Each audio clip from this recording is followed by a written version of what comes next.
வணக்கம் நண்பர்களே. சனிப்பெயர்ச்சி பலன்கள் 2025 வரிசையில் இன்னைக்கு நாம் பார்க்க இருக்கக்கூடிய ராசி தனுசு ராசி. தனுசு ராசிக்கு இந்த சனிப்பெயர்ச்சியில் சனி பகவான் 4ஆம் இடமான மீனராசிக்கு வர இருக்கின்றார். அங்கிருந்து தன்னுடைய பார்வையாக 6ஆம் இடமான ரிஷபத்தை பார்க்கிறார். அதே மாதிரி 12ஆம் இடமான கன்னியை பார்க்கின்றார். தன்னுடைய சுய ராசியான தனுசுவையும் பார்க்கின்றார்.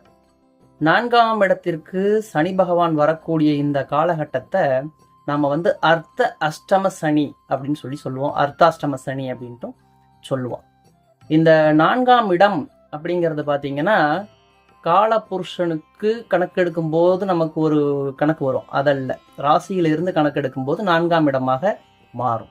அப்போ அந்த 4ஆம் இடத்துல நமக்கு சனிப்பெயர்ச்சியில் சனி பகவான் வரக்கூடிய காலகட்டத்தில் பார்த்தீங்க அப்படின்னா இது ஒரு முடக்குச்சனி அப்படின்னு சொல்லி நம்ம சொல்லுவோம். அது என்ன முடக்குச்சனி அப்படின்ட்டு பார்த்தோம்னா, ராசியின் மீதே சனியினுடைய பார்வை அப்படிங்கிறது படும். அப்படி படும்போது இந்த ராசி, அதாவது 1ஆம் இடம் அப்படின்ட்டு வச்சுக்கோங்களேன். இந்த 1ஆம் இடம் என்பது நம்மளுடைய சுய முயற்சி, சுய கௌரவம், நம்மளுடைய புகழ், இது எல்லாமே புகழை பற்றி குறிக்கக்கூடிய இடம் எல்லாமே இந்த இடத்துல தான் இருக்கு. 6ஆம் இடம் அப்படின்ட்டு பார்க்கறச்ச நோய், கடன், எதிரிகளை பற்றி குறிக்கக்கூடிய இடம், வழக்குகளை பற்றி குறிக்கக்கூடிய இடம். 12ஆம் இடம் என்பது அயன சயன போக விரயஸ்தானம், விரயங்களை குறிக்கக்கூடிய இடம். இதுல உட்கார்ந்திருக்கக்கூடிய இடம் 4ஆம் இடமாக இருக்கிறதுனால நமக்கு பாத்தீங்கன்னா உறவுகள் ரீதியாக பிரச்சனைகள் ஏற்படுவதற்கான காலகட்டம். இந்த உறவுகள் ரீதியாக ஏற்படக்கூடிய பிரச்சனைகள், உடல் சம்பந்தப்பட்டு ஏற்படக்கூடிய பிரச்சனைகள், இதனால பார்த்தீங்க அப்படின்னா தேவையற்ற விரயமா நோய், கடன், எதிரி, இது சம்பந்தப்பட்ட விஷயங்கள் வருது.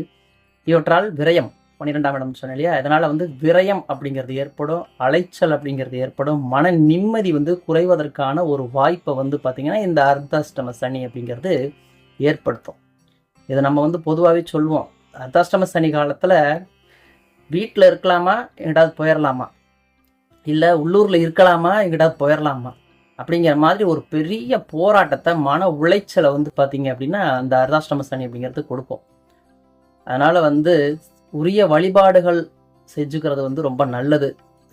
தனுசு ராசிக்காரர்களை பொறுத்த வரைக்கும் அர்த்தாஷ்டம சனியினுடைய விளைவுகள் எப்படி இருக்கும் அப்படின்ட்டு நம்ம முந்தைய வீடியோக்கள்லையும் சொல்லியிருக்கிறோம். அதை பார்த்துக்கிட்டீங்க அப்படின்னா உங்களுக்கு அது நிறைய உதவிகரமாக இருக்கும். மற்றபடி நிறைய கொடுக்கல் வாங்கல், பேச்சு, பழக்க வழக்கங்கள், இவற்றெல்லாம் ரொம்ப கொஞ்சம் கவனமாக இருங்க. எந்த ஒரு பிரச்சனை வந்தது அப்படின்னாலும் உடனே பதட்டப்படாமல் அதை எப்படி களையலாம் அப்படின்னு கொஞ்சம் நிதானமாக யோசித்து ஒவ்வொன்றிலையும் செயல்பட்டீங்க அப்படின்னாவே உங்களுக்கு விரயங்களை தவிர்த்தரலாம். இல்லைன்னா தேவையற்ற விரயங்கள் ஏற்பட்டதுக்கப்புறம் அதை அப்படி செஞ்சுருக்கலாம், இப்படி செஞ்சுருக்கலாம், இந்த லாஸ் நமக்கு ஏற்படாமல் இருந்திருக்குமே அப்படின்னு சொல்லிட்டு பின்னாடி ஃபீல் பண்ணுறதை விட பதட்டப்படாதீங்க. எதாவது ஒன்று நடந்துருச்சு அப்படின்னா உடனே பதட்டப்படாமல் அதை எப்படி ஹேண்டில் பண்ணணும் அப்படிங்கிறத கொஞ்சம் பொறுமையாக சிந்திச்சிங்க அப்படின்னாவே போதும். விரயத்துலேருந்து கண்டிப்பாக நீங்கள் விடுபட்டுடலாம். மேற்கொண்டு உங்களுடைய சுய ஜாதகத்தையும் கண்டிப்பாக உங்களுடைய ஜோதிடரிடம் ஆலோசனை செய்து கொள்ளுங்கள். அது ரொம்ப ரொம்ப முக்கியம். அப்படி பண்ணிக்கிட்டீங்க அப்படின்னா உங்களுக்கு எவ்வளோ பாரல் இருக்குது, தசாபுத்தி என்ன ஓடுது அப்படிங்கிறத பொறுத்து தான் இந்த சனிப்பெயர்ச்சியினுடைய எஃபெக்ட் எவ்வளோ இருக்கும் அப்படிங்கிறத நீங்கள் ஒரு தீர்க்கமாக முடிவு பண்ணிக்க முடியும். சரிங்களா? உங்களுக்கு வேறு ஏதாவது உங்களுக்கு சந்தேகம் இருந்தது அப்படின்னா கீழே கமெண்ட் செக்ஷனில் கமெண்ட் பண்ணுங்கள். இந்த வீடியோவை லைக் பண்ணுங்கள். சப்ஸ்கிரைப் பண்ணாதவங்க சப்ஸ்கிரைப் பண்ணி பக்கத்தில் இருக்கக்கூடிய பெல் பட்டனை அழுத்தி வச்சுக்கோங்க. வீடியோக்குள் உங்களுக்கு நேரடியாக சேர்வதற்கு உதவியாக இருக்கும். மேற்கொண்டு நம்மக்கிட்ட ஏதேனும் ஜோதிட ஆலோசனை செய்யணும் அப்படின்னு விருப்பப்படுறவங்க கீழே ஸ்க்ரீனில் தெரியக்கூடிய நம்பரை காண்டாக்ட் பண்ணி உங்களுடைய பதிவை முன்பதிவு செய்து கொள்ளுங்கள். பிரபஞ்சம் எல்லோருக்கும் அருளட்டும். நன்றி, வணக்கம்.